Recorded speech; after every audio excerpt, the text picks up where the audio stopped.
Record ہو کے Denmark سے بھی ویوز آئے پڑے ہیں, امریکہ سے آئے پڑے ہیں, اور اللہ کے فضل و کرم سے بہت سارے لوگوں نے وہاں کی دعوت بھی دی ہوئی.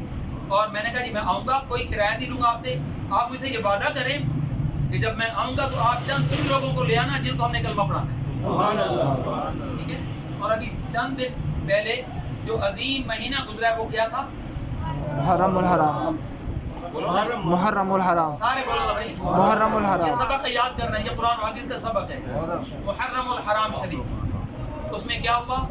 10 محرم شریف کو دنیا اسلام کے وہ شہید جو میرے نبی علیہ السلام کی گود میں پلے, جن کی شان یہ ہے کہ جب میرے پاک نبی صلی اللہ علیہ وآلہ وسلم حرم رسول کے اندر نماز عصر جماعت کروا رہے تھے, یہ شہزادے امام حسن حسین نبی علیہ السلام کے کندھوں پر چڑھ گئے. آپ علیہ السلام جب سجدے سے سر اٹھانے لگے, اللہ نے فرمایا اے جبریل میرے نبی کو جا کے عرض کر دو کہ سجدے کو لمبا کر دیں, ایسا نہ ہو کہ آپ سر مبارک اٹھائیں, یہ حسن و حسین چھوٹے چھوٹے زمین پہ گر جائیں, کہیں چوٹ نہ لگ جائے. آپ بولتے ہی نہیں سبحان اللہ. جو ناراض ہے وہ نہ بولے, بلند آواز سے پاکی بولے. جن کے دل میں قرآن اور قرآن والوں کی محبت ہے, جو جانتا ہے کربلا میں انہوں نے گردنیں کٹوا دی لیکن یزید کتے کے ہاتھ میں بیعت نہیں دی. سبحان اللہ. جو یہ سمجھتا ہے کہ ان کی برکتوں سے آج دین ہم تک موجود ہے, وہ تو زور سے بولے سبحان اللہ. یہ وہ ہستیاں ہیں جن کا نام حسن ہے, دوسری ہستی جن کا نام حسین ہے. حضرت سیدنا ابو ہریرہ رضی اللہ تعالی عنہ, سارے کہیں رضی اللہ تعالی عنہ, بوڑھے صحابی, ان کی عمر کافی بڑھ گئی, داڑھی مبارک سفید ہو گئی, عمامہ مبارک سر پہ سجا ہوا ہوتا تھا. یہ صحابہ کرام علیہ الرضوان کے جھرمٹ میں جلوہ کرتے اور اللہ رسول کے پیغام صحابہ تک ڈیلیور کر رہے تھے کہ اچانک انہوں نے دیکھا حضرت امام حسن اور حسین, اور ایک روایت کے مطابق امام حسین تھے یا دونوں تھے, بہرکیف حسن تھے تو بھی سبحان اللہ, اور حسین تھے تو بھی سبحان اللہ. ان کی عمر چھوٹی تھی, نبی پاک دنیا سے پردہ فرما چکے تھے, آپ دنیا سے تشریف لے جا چکے تھے. تو ابو ہریرہ رضی اللہ تعالی عنہ نے جو اہم سپیچ فرما رہے تھے, درس دے رہے تھے, وہ چھوڑا, کھڑے ہو گئے. جب استاد کھڑا ہو تو شاگرد بھی کھڑے ہو جایا کرتے ہیں. اگر سلیم صاحب یہاں موجود ہوں, پیر سلیم صاحب, جب وہ کھڑے ہوں گے تو ان کے مرید بھی کھڑے ہو جائیں گے. بیٹھ نہیں کوئی سکے گا, کیونکہ تقاضۂ ادب یہی ہوتا ہے, بڑوں کے پیچھے چلنا ہوتا ہے. جو بڑوں کے پیچھے چلتا ہے وہ سیدنا صدیق اکبر بنا دیا جاتا ہے. جو ادب رسول کرتا ہے, رسول کے ادب میں پیچھے چلتا ہے, وہ عدل کا بادشاہ فاروق اعظم بنا دیا جاتا ہے. جو ادب کرتا ہے عثمان غنی بنا دیا جاتا ہے. جو ادب کرے مولا علی مشکل کشا بنا دیا جاتا ہے. کوئی ابو ہریرہ بنا دیا جاتا ہے, کوئی سلمان فارسی بنا دیا جاتا ہے. اسی طرح کی ترتیب سارے صحابہ لگ بھگ 100 لاکھ اللہ کے نبی کا ادب کرنے کی وجہ سے اللہ نے فرمایا وَكُلًّا وَعَدَ اللَّهُ الْحُسْنَى, جس نے صرف کلمہ پڑھا, نماز روزے کا اس کو موقع نہیں ملا, بے شمار پہلے گناہ کیے ہوئے تھے, کلمہ پڑھا, نبی کی غلامی کا پٹا گلے میں ڈال لینے کی برکت سے اللہ نے فرمایا میں نماز روزے کو نہیں دیکھتا, پچھلے گناہوں کو نہیں دیکھتا, میں تو یہ دیکھتا ہوں کہ یہ نبی کے پیچھے چلنے والا ہے. دوزخ کی آگ بجھا کے جنت اس پر واجب ہو جاتی ہے. ہر صحابہ کو سلوک, ہر صحابہ کو سلام. تو میں چند لمحے, زیادہ لمبا نہیں کرنا, مختصر کرنا ہے. تو ابو ہریرہ رضی اللہ تعالی عنہ کھڑے ہو گئے, صحابہ بھی ادب میں کھڑے ہو گئے. تو اچانک صحابہ نے کیا دیکھا کہ ابو ہریرہ نے اتنا اہم کام چھوڑا. کیوں چھوڑا؟ سامنے سے امام حسن حسین آ رہے تھے, چھوٹی چھوٹی عمر مبارک کے. ابو ہریرہ رضی اللہ تعالی عنہ دوڑ کے آگے گئے اور عرض کی اے ہمارے سید امام حسن, اے ہمارے آقا سردار امام حسین, ہماری جان آپ کے قدموں پہ قربان. اور اپنا امامہ شریف اتارا اور اس سے امام حسن مبارک, یہ امام حسین مبارک کے قدم مبارک جن پہ کیچڑ لگا ہوا تھا بارش کی وجہ سے, اپنے سر مبارک کے عزت والے عمامے شریف سے ان کے قدم کو صاف کر دیا. اس طرح کے بے شمار واقعات ملتے ہیں. یہاں سے پتہ چلتا ہے کہ اہل بیت کرام کا ادب اور محبت اور عزت صحابہ کرام کتنی کیا کرتے تھے. صحابہ کرام اگر اتنی عزت ادب کرتے تھے تو ہمیں کتنی کرنی ہے؟ اپنا تن من دھن ان پہ قربان کرنا ہے. لیکن بعض لوگ صرف اہل بیت کو سلوٹ, آپ سمجھ گئے ہوں گے, اور بعض لوگ صرف صحابہ کرام کو سلوٹ. ہم ایسے نہیں ہیں, ہم سنی ہیں پکے حضور کے غلاموں کے غلام. ہمارا عقیدہ پتہ کیا ہے؟ ہم یہ کہتے ہیں پنجتن بھی ہمارے ہیں. میں مقام کربلا میں پہنچ گیا, آپ یہیں بیٹھے. پنجتن بھی ہمارے ہیں, سب تن بھی ہمارے ہیں, سب آل صحاب نبی اللہ کے پیارے ہیں, سب آل صحاب نبی آقا کے پیارے ہیں. اور جو میرے اللہ رسول کے پیارے ہوتے ہیں وہی تو ہمارے پیارے ہیں. اس لیے میں دنیا کے کونے کونے میں یہ پیغام دیتا پھر رہا ہوں, قرآن و حدیث پاک کا, پاک صحابہ کا, پاک اہل بیت کا, حضور دادا صاحب, حضور خواجہ صاحب, حضور بہاؤالدین زکریا ملتانی رحمۃ اللہ, یہی پیغام یہ دیتے دیتے اپنی اپنی قبروں میں چلے گئے. یہ ان کا نام لیتے تھے, آج یہ اپنے مزاروں میں اسی طرح موجود ہیں جس طرح دنیا میں ذکر کرتے تھے. اور ان کے مزاروں پر رات جائیں دن جائیں بے شمار لوگوں کا ہجوم ہوتا ہے, اور کرتے کیا ہیں؟ یا قرآن پڑھتے ہیں یا درود و سلام پڑھ کے سلام پیش کرتے ہیں. کیونکہ وعدہ اللہ نے فرمایا تھا تم میرا ذکر کرو میں تمہارا چرچا بلند کر دوں گا. یہی وجہ ہے کہ آج سال گزر جانے کے بعد, سال ہو گیا آج دادا جی کو آج برسی جن کا ٹھیک ہے, جن کا یہ عرس مبارک برسی ہے, بڑا عرصہ ان کو گزر گیا. اتنا عرصہ گزر جانے کے بعد بھی ان کے نام پر میں بھی اور آپ بھی سارے جمع ہو کے ان کو سلوٹ کرنے آئے بیٹھے ہیں. تو مجھے کہنے دیں اور سارے مل کر کہیں تاکہ عقیدہ مضبوط ہو جائے. پنجتن بھی ہمارے, سارے بولو پنجتن بھی ہمارے,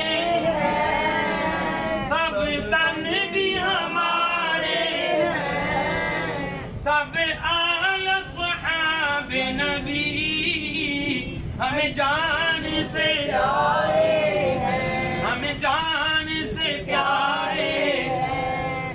سیدنا صدیق اکبر, میں 2 منٹ کے اندر سب کی تعریف پیش کر کے پھر شان اولیاء میں آ کے پھر صلاۃ السلام پڑھتے ہیں. پھر جو باقی رہ جائے گا انشاءاللہ کل کی محفل. یزید کیا چاہتا تھا؟ یزید کہتا تھا کہ اگر امام حسین رضی اللہ تعالی عنہ میرے راستے کی بہت بڑی یہ رکاوٹ ہیں, کیونکہ میں نے نعوذ باللہ اس نے یہ کرتا تھا, شراب اور سگی خالہ سگی پھپھو سے اس کا نکاح ثابت ہے, میں حوالے کا ذمہ دار ہوں. بہن بھائیوں کا نکاح جائز قرار دے دیا تھا.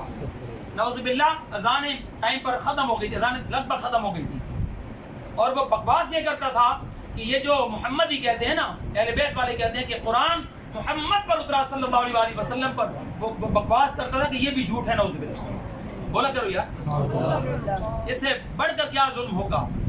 تو یزید نے چاہا کہ میرے راستے کی سب سے بڑی رکاوٹ خاندان نبوت والے ہیں, پھر صحابہ ہیں, اگر ان روڑوں کو میں ہٹا دوں تو پھر لمبی زندگی, کیونکہ اس وقت یہ ہوتا تھا کہ جب تک کسی کی زندگی ہے اس وقت تک وہ بادشاہ رہتا تھا.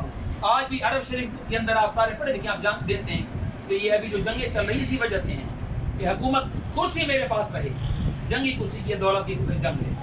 تو امام علی مقام کو جب یہ پتہ چلا نا, اور اس کے ساتھ دھمکی بھی دی, اور کوفہ والوں نے خط بھی لکھے, 1200 خط لکھے. 1200 خط میں لکھا ہوا تھا, اے اللہ کے اے رسول صلی اللہ علیہ وسلم کے پیارے نواسے, یزید تخت پر بیٹھ گیا ہے, اور حضرت امیر معاویہ سب کے رضی اللہ تعالیٰ عنہ, وہ صحابی ہیں, بڑے شفاف کاتب وحی بھی ہیں, وہ بڑے پیارے, ہر صحابی کو سلوٹ ہے. تو یزید تخت پر بیٹھ گیا, کیونکہ حضرت امیر معاویہ پردہ فرما گئے, وہ بیٹھ گیا, اور اس کے یہ کالے کرتوت ہیں, اور اس کے مد مقابل آپ ہی ہیں. اگر آپ خلافت کی کرسی پر متمکن ہوں گے تو ہمارا آپ سے وعدہ ہے, I promise with you, ہم کوفہ والے, بصرہ والے, عراق اور شام والے تمام علاقوں کے لوگ ہم یزید کی بیعت نہیں کریں گے، ہم نواز رسول جگر گوش بطول کی ہم بیعت کریں گے۔ یہ 1200 خط تھے۔ دیکھیں نا، کوئی عالم دین ہو اور اس کو یہ پیغام ملے بھی، آپ فتوے دیتے ہیں لوگوں کو، آپ جمعے پڑھاتے ہیں، آپ محفلیں سجاتے ہیں، اور آپ کے قریب میں یا فلاں مقام پہ دین کی بے حرمتی ہو رہی ہے، قرآن و حدیث کی شان کی نعوذ باللہ بے حرمتی ہو رہی ہے، تو عالم دین کا اور کوئی پروفیسر ہے تو اس کا، کوئی ڈاکٹر ہے، پڑھا لکھا بندہ ہے، مسلمان ہے، اس کا کیا فرض بندہ وہ بیٹھا رہے؟ نہیں، اس کو نکلنا ہوگا سینہ تان کر، اور یزید کے مقابلے میں آنا پڑے گا، اور دنیا والوں کو بتانا پڑے گا کہ دیکھو تم اپنے وعدے سے پھر گئے، کیونکہ تمہارے بابا حضرت امیر معاویہ تھے۔ بے شک زور سے کہو سبحان اللہ۔ سبحان اللہ۔ جب صحابہ اہل بیت کا نام آ جائے زور سے کہا کرو سبحان اللہ۔ سبحان اللہ۔ یہ عادت بناؤ، تم اپنے وعدے سے پھر گئے، اولاد ان کی تھے، تمہیں ان جیسے کام کرنے چاہیے تھے، اور ان کا کام کیا تھا؟ حضرت امیر معاویہ رضی اللہ تعالیٰ عنہ کی حضور سے محبت دیکھیے، اہل بیت اور خاندان نبوت کو سلوٹ کرنا دیکھیے، میرے نبی علیہ الصلوۃ والسلام کے حجامت مبارک، بنوائے ہوئے چند بال مبارک اور تراشے ہوئے چند ناخن مبارک، یہ بخاری شریف تمام بڑی کتابوں کے اندر موجود ہے۔ یہ چند تبرکات رسول صلی اللہ علیہ وآلہ وسلم جو آپ صحابہ کرام علیہ الصلوۃ والسلام کے صحابہ کرام علیہم الرضوان کو تقسیم فرمایا کرتے تھے برکت کی خاطر، اور صحابہ اپنی آنکھوں کا نور بناتے تھے، دلوں کا سرور بناتے تھے، اور سروں کا تاج بناتے تھے۔ سبحان اللہ۔ حضرت امیر معاویہ کے پاس بھی کچھ تبرکات آئے، آپ نے اس کو بہت خوبصورت گتھلی کے اندر خوشبو لگا کر رکھا ہوا تھا، اور صبح و شام ہر نماز پڑھنے کے بعد پہلے آ کے اس گتھلی مبارک کو جس میں تبرکات رسول پاک تھے چوما بھی کرتے تھے، آنکھوں پر بھی لگایا کرتے تھے، خوشبو بھی لگاتے تھے، اور ادباً جس طرح نبی پاک کے سامنے سلام پیش کیا جاتا ہے یوں پڑھا کرتے تھے۔ بلند آواز سے آپ بھی پڑھیں، الصلاۃ والسلام علیک یا سیدی یا حبیبی یا رسول اللہ، اور وصیت نامہ پڑھ کر دیکھ لیں، ابھی بھی موجود ہے، اس میں لکھا ہوا ہے، اے میرے گھر والوں یعنی یزید اور میرے دیگر گھر والوں خاندان والوں، میں دنیا سے جانے والا ہوں، جب میں دنیا سے چلا جاؤں تو یہ تبرکات رسول میرے کفن مبارک پر رکھ دینا، ان کی وجہ سے اللہ تعالیٰ مجھ پر فضل فرما دے گا۔ اور میرے جانے کے بعد کچھ تبرکات چھوڑ گئے، فرمانے لگے اس کا ہمیشہ ادب کرتے رہنا، اور تربیت یہ فرمائی جب تک ان کی قدر کرتے رہو گے اللہ بھی راضی رہے گا، مدینے والا بھی راضی رہے گا، اور سب کی طرف سے سلوٹ بھی آتے رہیں گے۔ لیکن یزید نے وعدہ کیا، جب امیر معاویہ رضی اللہ تعالیٰ عنہ نے آنکھیں بند فرمائی، پردہ فرمایا، اپنی قبر انور میں چلے گئے، تو اس بدبخت نے شراب عام کر دی، ناچ گانا عام کر دیا، یعنی ہر قسم کی برائی اس نے عام کر دی، نہ اذان کی پرواہ نہ قرآن کی پرواہ، بلکہ اس بدبخت کمینے نے مسجد نبوی جس کو آپ دیکھنے کے لیے ترستے ہیں، لاکھوں بھر کے جاتے ہیں، خانہ کعبہ شریف یہ بھی حرم رسول ہے، وہ بھی حرم رسول ہے، ان مقامات پر گھوڑے بندوائے، اور گھوڑے بندوا کے ان سے پیشاب اور لید کروائی۔ 3 دن تاریخ موجود ہے، 3 دن تک مسجد نبوی شریف کے اندر پیشاب ہوتا رہا، کوئی اذان نہیں دینے والا تھا، کوئی جماعت نہیں کرانے والا تھا۔ وجہ یہ تھی کہ یزید کا خوف تھا، اعلان تھا جو مسجد نبوی کے اندر آئے گا اذان نماز کے لیے اس کو قتل کر دیا جائے گا۔ اس نے بڑے بڑے برے کام کیے، لیکن میرے آقا حسین کی شان دیکھیں، کائنات کے نبی صلی اللہ علیہ وآلہ وسلم نے فرمایا ان الحسن والحسین، سبحان اللہ۔ میں نے بات بہت بلند کی، آپ نے ڈھیلی سے سبحان اللہ کہہ دی، بھئی آواز آپ کی امام حسن تک پہنچ جائے، زور سے بولو ان الحسن والحسین سیدہ شباب آل الجنہ۔ اے دنیا والو یاد رکھنا، جنت وہ جنت جو ہر بندے کو نہیں ملے گی، اس کو ملے گی جو میری غلامی کرے گا، جو میرے گھر والوں کی غلامی کرے گا، جو میرے صحابہ کے طریقوں پر چلے گا، جو گھڑیوں کی مانے گا، قرآن کریم کو ادب سے پڑھے گا، قرآن پڑھے گا بھی صحیح اور قرآن پر عمل بھی کرے گا، جنت اس کو ملے گی۔ اور ساتھ یہ بھی فرمایا وہ جنت جو اتنے معاملات کرنے کے بعد ملے گی، وہ جنت اس کو ملے گی، اور وہ جنت کے مالک اور سردار حضرت امام حسن ہوں گے یا امام حسین ہوں گے، اور مالک جنت امام حسن حسین کی والدہ مائدہ سیدہ زہرا رضی اللہ عنہا ہوں گی۔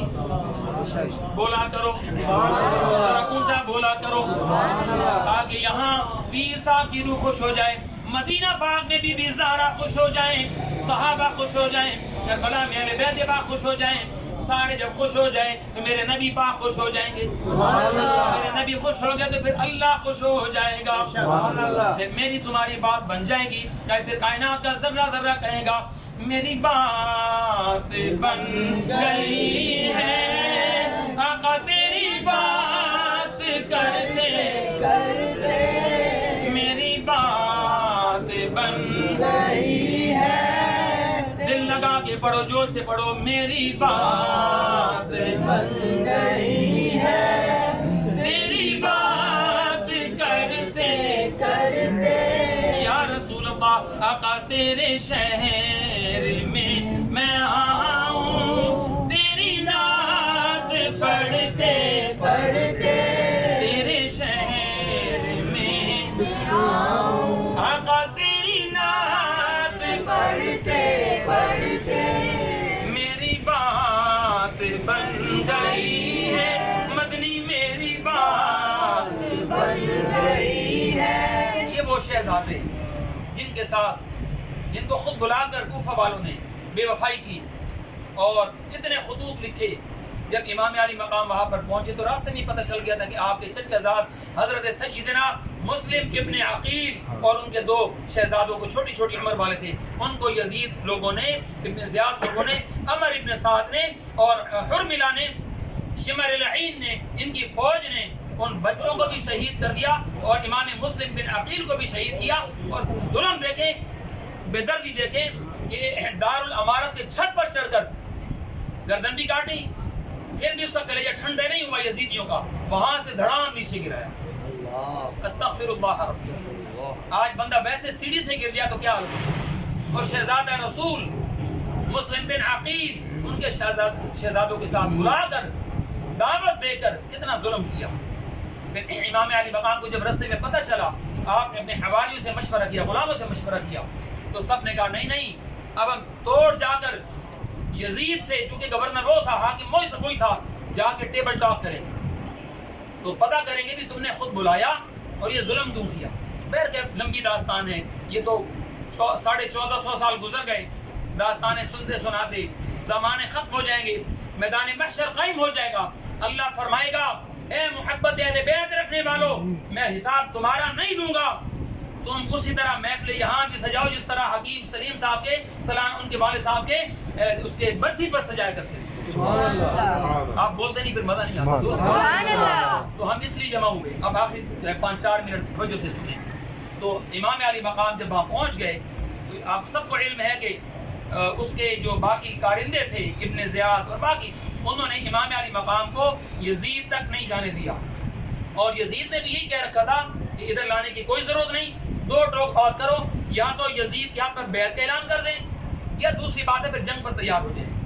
امام علی مقام نے فرمایا ہم جنگ کرنے بالکل نہیں آئے، ہمارا کوئی ارادہ نہیں جنگ کا، اور جہاں تک بیعت کا تعلق ہے، کہاں نواز رسول جنت کا سردار، کہاں یزید ناپاک، سبحان اللہ۔ تو مجھ جیسا اس جیسے کے ہاتھ پر بیعت نہیں کر سکتا، مجھ جیسا اس جیسے کے ہاتھ پر کبھی بیعت نہیں کر سکتا، اور رہتی دنیا تک یہ میرا پیغام حسین ہے کہ جب بھی کبھی ضمیر کا سودا ہو دوستو، ڈٹ جاؤ تم حسین کے انکار کی طرف۔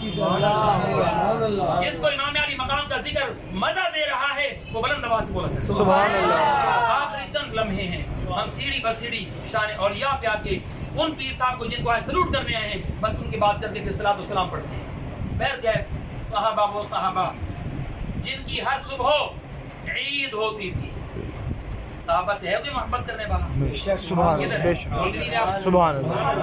صحابہ وہ صحابہ جن کی ہر صبح عید ہوتی تھی، بے شک، سبحان اللہ۔ خدا کا ذکر کرتے تھے، نبی کی دید ہوتی، سبحان اللہ۔ یہ سارے صحابہ میرے امام حسین اور حسن کے غلام تھے۔ بڑا مشہور واقعہ سیدنا فاروق اعظم رضی اللہ تعالی عنہ، عدل کا بادشاہ، بڑی شان کا مالک، مال غنیمت آیا، سن رہے ہیں آپ؟ بے شک، بے بات شک، سمجھ آ رہی ہے؟ جی جی۔ مال غنیمت تقسیم فرما رہے خلیفہ وقت ہیں امام حسن حسین پاک. مال غنیمت کا جب اعلان ہوا تو آپ کو بھی بلایا گیا, سارے صحابہ جمع ہو گئے. تو سب سے پہلے فاروق اعظم نے فرمایا سب سے پہلے یہ خدمت امام حسن کی جائے, پھر حسین پاک کی جائے, پھر ترتیب صحابہ پاک کی جائے. سیدنا فاروق اعظم رضی اللہ تعالی عنہ نے 1000 درہم یا دینار امام حسن کو دیا. بولا کرو سبحان اللہ, پیارے بولا کرو, حکیم صاحب کی روح خوش ہو جائے. آپ کا سبحان اللہ کی ثواب بھی ادھر ہی پہنچے گا. میری کوئی شان اس میں بیان نہیں ہونے والی. سبحان اللہ کہنے سے اللہ تعالیٰ جنت میں آپ کے درخت لگا دیتا ہے, اور یہ اٹریکشن بھی ہوتی ہے. آپ دیکھیں نا فٹ بال کرکٹ کے میچز میں آپ کو جو کام اچھا لگتا ہے, کوئی سیٹیاں بجا رہا ہے, کوئی تالیاں بجا رہا ہے, کوئی کچھ کر رہا ہے, نعوذ باللہ کوئی ناچ رہا ہے, حالانکہ برا کام ہے. یارو سب سے اچھا کام تو یہی ہے. اس پر آپ نے تالیاں نہیں بجانی, نعوذ باللہ, اور کچھ نہیں کرنا. یہی تو وہ وقت ہے جس کے لیے اللہ نے سبحان اللہ کہنے کا فرمایا. اور نکال کرو گجبے کے سبحان اللہ.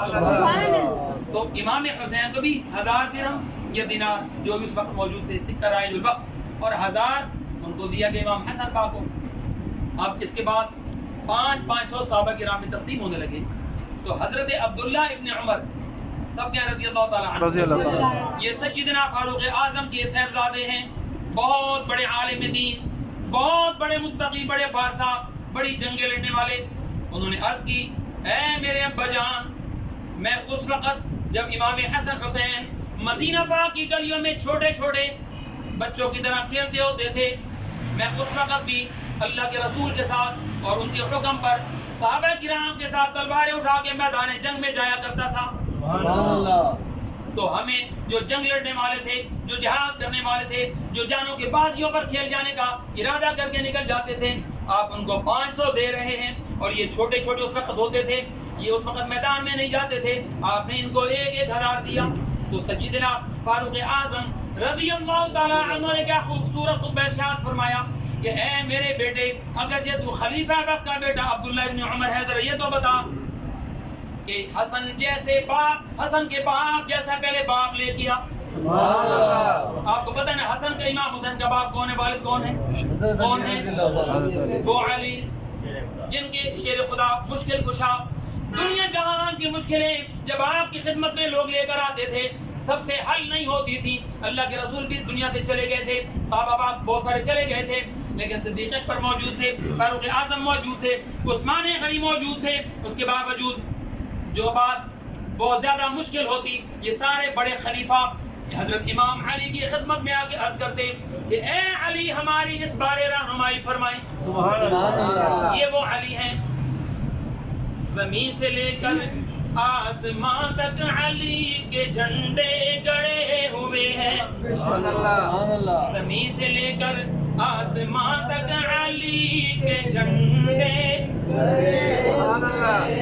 شان علی بیان ہو رہی ہے, شان صدیق اکبر بیان ہو رہی ہے, شان ابو بکر صدیق فاروق اعظم, شان عثمان غنی بیان ہو رہی ہے. سارے اپنے سے شامل کریں. زمین سے لے کر آسمان تک علی کے جھنڈے گڑے ہوئے ہیں. سارے صحابہ کے جھنڈے گڑے ہوئے, لیکن علی علی, حسن حسن ہے, حسین حسین ہے. فاروق اعظم نے فرمایا اے عبداللہ ابن عمر, حسن حسین کے بابا جان جیسا اپنا بابا دکھا, اور امام حسن حسین جیسی ان کی والدہ جیسی والدہ دکھا, ان کے دادا جیسا ان کا دادا دکھا, ان کے نانا جان جیسا نانا دکھا. جب توجہ کریں گے تو پتہ چلے گا بیٹے وہ ہیں جو جنت کے سردار ہیں, اماں جان وہ ہیں جن کا نام بی بی فاطمہ زہرا ہے, جو جنتی عورتوں کی سردار ہیں, جن کی شان یہ ہے میدان محشر قائم ہوگا, سب پل صراط سے گزر رہے ہوں گے, فرشتے اعلان کر رہے ہوں گے اب یہ گزر رہا ہے, اب یہ گزر رہا ہے. جب باری آئے گی امام حسن حسین کی اماں جان کی, مالک جنت بی بی زہرا علیہ السلام کی, تو ان کا اعلان خود میرا اللہ فرمائے گا. سبحان اللہ, اللہ فرمائے گا اے اہل محشر, اس میں پیغمبران بھی ہوں گے, ساری ہستیاں ہوں گے. اللہ فرمائے گا اے اہل محشر, آنکھیں بند بھی کر لو, گردنیں بھی جھکا لو, نبی پاک محمد پاک کی شہزادی بی بی فاطمہ گزرنے والی ہے. بھائی جس کو جتنا مزہ آ رہا ہے اتنی زور سے بولے گا. بات کو مکمل کرنے کے قریب آ گیا ہوں, آخری مقام تک آ گیا. یہ وہ شان والی اور مولا علی, ان کی شان آپ جانتے ہیں. اتنی سی بات سمجھ لیں, سلیم صاحب آپ بھی دیکھیں, جن کی پیدائش خانہ کعبہ میں ہو, شہادت مسجد میں ہو, سے علی کہتے ہیں.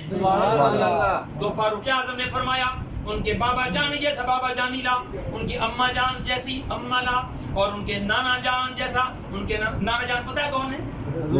میرے پاک نبی.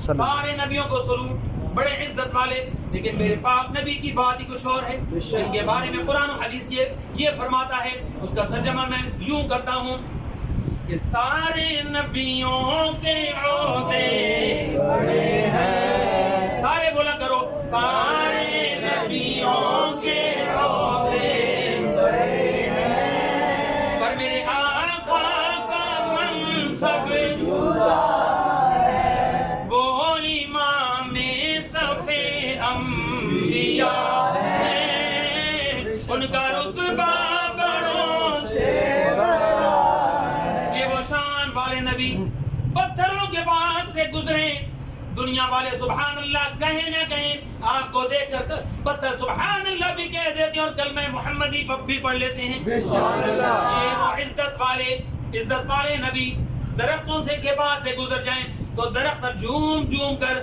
اکھڑ کر ان کے قدموں میں آپ کے صلاۃ و سلام پیش کر دیتے ہیں. سبحان اللہ. یہ وہ نبی ہیں, وقت بڑا کم ہے, آخری بات سنیں. تمام صحابہ کی بڑی شان. تو عبداللہ ابن عمر رو پڑے کہ ابا جان مجھے معاف کر دیجیے, مجھ سے غلطی ہوئی, اور فرمایا کہ میں نے اس وجہ سے نہیں کہا تھا کہ نعوذ باللہ امام حسن حسین کی میرے دل میں قدر نہیں, میں نے یہ سوال اس لیے کیا کہ آپ جواب دے کے دنیا والوں کو بتائیں کہ صحابہ کرام اور فاروق اعظم کے دل میں, ان کے نگاہوں میں امام حسن حسین کا ادب کتنا ہے, محبت کتنی ہے, عظمت کتنی ہے, قدر کتنی ہے. تو ان تمام صحابہ اہل بیت کرام علیہم الرضوان نے جو درس دیے اور اولیاء کرام نے وہ سارے ہم تک ٹرانسفر کیے. ابھی چند دن پہلے خواجہ بہاؤالدین زکریا رحمۃ اللہ ملتانی کا عرس مبارک ہوا نا, اسی طرح اب حضور داتا صاحب کا لاہور میں ہونے والا ہے 18 19 20 کو ہے ان کا سفر المظفر میں, چاند کی تاریخ کو 18 19 20 آج رات 12ویں شریف لگ بھگ, تو 18 19 20 سفر کو ان کا عرس مبارک ہے. اس کے بعد 25 کو جنہوں نے میلاد پاک دنیا میں پھیلایا, کنز الایمان ترجمہ لکھنے والے سلیم صاحب امام اہل سنت فاضل بریلوی شاہ احمد رضا خان فاضل بریلوی رحمۃ اللہ, ان کا عرس مبارک ہے. آپ اکثر مجھے دعوت دیتے ہیں, میرے کوئی فیس تو نہیں ہے نا, میں نے کبھی ڈیمانڈ تو نہیں کی نا, میں آ جاتا ہوں جہاں کی مجھے جب بلائے. میں خدا کی قسم تھکا ہارا 5ویں محفل کر کے جا رہا ہوں, 5 دن پاک کا صدقہ, میں جاؤں گا نا, راستے میں کوئی فون آ جائے کہ 10 منٹ دے دیں, تو میں ان کو یہ نہیں کہتا کہ میں یار تھک گیا ہوں, یا مجھ سے ٹائم لیا ہوتا, یا میری کوئی فیس نہیں. میں ان کو یہ کہتا ہوں بھائی آپ پہ احسان ہے کہ ان کے ذکر کے لیے مجھے بلا دیا. سبحان اللہ. یہ اللہ کے رسول نے کرم فرما رکھا ہے. میں تو کہتا ہوں تب مجھ میں کمال رکھا ہے یا رسول اللہ تیرے ٹکڑوں نے پال رکھا ہے. میں تو کبھی کا مر گیا ہوتا, میرے آقا لجپال آپ نے مجھے سنبھال رکھا, ورنہ ایک بندے کی کام یہ بس کی بات نہیں ہے کہ وہ دن میں اتنی محفلیں کرے. یہ صحت, یہ زندگی, یہ روزی, یہ سب کچھ یہ میرا اللہ دیتا ہے نبی پاک علیہ الصلوۃ والسلام کے وسیلے سے. میں کہتا ہوں آخری بات 2 یا 3 منٹ کے اندر, شان اولیاء جو اللہ والے ہوتے ہیں نا, سنیں گے بے شک ان کی بڑی شان ہوتی ہے. جو اللہ کے ولیوں کے ساتھ لگ جاتے ہیں نا, اللہ ان کو بڑے بلند مقام عطا فرما دیتا ہے. سیدنا خواجہ بہاؤالدین زکریا انہی کا بھی عرس گزرا, میں انہی کی بات کر رہا ہوں, اور اس میں تمام اولیاء کی شان آ جائے گی, ان کے دادا حضور کی بھی شان آ جائے گی. بندوں کے عجیب رنگ ہوتے ہیں, دیکھنے میں کچھ اور لگتا ہے, لیکن دیکھنے میں کچھ اور کا مطلب یہ نہیں کہ نعوذ باللہ وہ بے نمازی ہوتے ہیں, یا داڑیاں پوری نہیں ہوتی, یا ننگے سر, نا قرآن و سنت کے پورے پابند ہوتے ہیں. اس کے باوجود بھی آنکھوں سے آنسو جاری رہتے ہیں, زبان پر اللہ رسول کا ذکر ہوتا ہے اور ذکر کروا رہے ہوتے ہیں. جہاں بھی آپ جائیں گے یہی آپ کو نظر آئے گا. جو خالص پیر ہے, جو سچا پیر ہے, جو سچا پیر ہے, یہ ان کی شان ہوتی ہے. اللہ تعالیٰ رفعت صاحب, طلعت صاحب, شاہ صاحب کے والد گرامی, پھر ان کے والد گرامی, اس اس طرح ان کے خاندان میں پتہ نہیں کتنے پیر گزرے ہوں گے، عورتوں میں کتنی بلیات گزری ہوں گی. اللہ ان کی والدہ مائدہ کو شفا عطا فرمائے. آمین. ہر ماں کا سایہ اپنی اولاد پر رحمتوں کے ساتھ سلامت رکھے. آمین. جو چاہتا ہے وہ اونچی آمین کہا کرے. آمین. اللہ ان پاک ہستیوں کے صدقے مجھے آپ کو 11ویں والے پیر کے در اقدس کی تمام اولیاء کرام کے مزار پاک کی حاضری نصیب فرمائے. اور کربلا والوں کی خدمت میں جا کر اور مکہ پاک کا طواف کر کے کعبہ پاک کا اور مدینہ پاک میں آ کے میرے نبی پاک کی خدمت میں موت نصیب فرمائے. زور کی آمین کہہ دیں. یعنی حج عمرے کے ساتھ حضور کے قدموں میں شہادت کی موت نصیب فرمائے. تو یہ اللہ کے ولیوں کی ایک اپنی شان ہوتی ہے. کتاب کا نام ہے بستان العارفین. کچھ عربی ہے کچھ فارسی ہے. جو عربی فارسی نہیں جانتے ہیں ان کی مجبوری ہے. واقعہ یہ ہے بس ایک آدھے منٹ کے اندر یہ جا رہے تھے اپنے مریدوں کے ساتھ. راستے میں سردیاں تھیں، دسمبر جنوری کی شدید سردی. تو آدھی رات کا وقت تھا، ادھر سے بارش شدید، جنگل، دائیں بائیں کوئی سر ڈھانپنے کی سر چھپانے کی جگہ ہی کون نہیں تھی. جب پیر صاحب آپ سنیے گا ذرا، کیونکہ بڑے پیر صاحب چلے گئے، ان کے بعد سلیم صاحب بھی چلے گئے. اب یہ ذمہ داری آپ نے سنبھالنی ہے. اللہ تعالیٰ آپ کے کندھے مضبوط فرما دے، آپ کی محفل اور لنگر قبول فرما دے، محبت اولیاء عطا فرما دے. مشن اولیاء آپ نے جاری رکھا ہوا ہے، اللہ اس میں استقامت نصیب فرمائے. یہ سامنے مٹھائی والے دو برادران تھے، ہمارے بڑی محبت والے تھے، مریدین میں سے تھے. دونوں ہی چلے گئے، کل ہم بھی چلے جائیں گے. اللہ ان کی بھی قبروں کو روشن کرے. جب ہم قبروں میں جائیں اللہ تعالیٰ اس پاک محفل کا نور وہاں داخل فرمائے. تو وہ جنگل میں گئے نا، ادھر سے بارش، شدید سردی، اور جتنے ان کے پاس کپڑے تھے انہوں نے اوڑھے، لیکن پھر بھی اولے پڑنا شروع ہو گئے، شدید سردی. اب ان کو کوئی جگہ نہیں ملی، ایک جھونپڑی نظر آئی. یہ جھونپڑی کے اندر جانے لگے. آگے ایک بزرگ تھا، انہوں نے دھکا دے کے پیچھے کیا. وہ جانتا نہیں تھا کہ یہ کون ہے اور کس پائے کے ولی ہیں. اسے تو عام لوگ سمجھا. ایک پیر صاحب تھے، دو مرید تھے، 3 لوگ تھے. وہ کہنے لگا کہ آپ کو خیال نہیں آتا، آپ ایسے ہی موٹھا کے اندر چلے آ رہے ہیں، آپ کو کوئی پتہ نہیں. تو انہوں نے کہا کہ ہم نے رات یہاں گزارنی ہے کیونکہ باہر بہت شدید سردی اور اولے پڑ رہے ہیں. تو وہ کہنے لگا کہ مجھے اس سے کوئی غرض نہیں، آپ اندر نہیں آ سکتے کیونکہ اندر میری بیوی اس کی اولاد ہونے کے قریب ہے، درد ذہ میں وہ تڑپ رہی ہے. اندر پردے کی جگہ ہے اور جہاں پردہ ہوتا ہے شریعت محمد فرماتی ہے کہ وہاں نہیں جانا. ہماری ماؤں بہنوں کو بھی اللہ پردہ نصیب فرمائے. آمین. ہم خود بخود اپنی بیٹیوں کو بے پردہ لے کے پھر رہے ہیں. اس رواج کو ختم کریں. ان محفلوں کا یہی مقصد ہے کہ محمدی رنگ چھڑ جائے، قرآن و سنت کا رنگ چھڑ جائے. نتیجہ نکالوں اور صلاۃ و سلام پڑھیں. تو وہ بار بار منع کرے دوبارہ کرے. تو آپ نے فرمایا کہ بھائی ہم نے ادھر ہی رات گزارنی اندر. وہ باہر دھکا دے، یہ اندر دھکا دے. اس مڑ بھیڑ کے اندر 2-4 منٹ لگ گئے. ان 3 لوگوں نے جو جن میں کامل ولی تھا، اس نے فرمایا کہ بزرگ ہمیں اندر کیوں نہیں آنے دے رہا، اور اگر ہم اندر آئیں گے تو تیری بیوی کو نہیں دیکھیں گے، ہم منہ ادھر کر کے بیٹھ جائیں گے. کہنے لگا نہیں، اندر آنے کی پرمیشن نہیں ہے. تو آپ نے پوچھا وجہ کیا ہے، اندر آنے کی وجہ کیوں نہیں آنے دیتا؟ جس طرح تو نبی پاک کا کلمہ پڑھ کے مسلمان ہے، ہم بھی اسی نبی کے کلمہ پڑھ کے مسلمان ہیں. اور مسلمان کا بھائی ہوتا ہے، مشکل میں کام آتا ہے. ہم مشکل میں ہیں، ہمیں آسانی کر دے.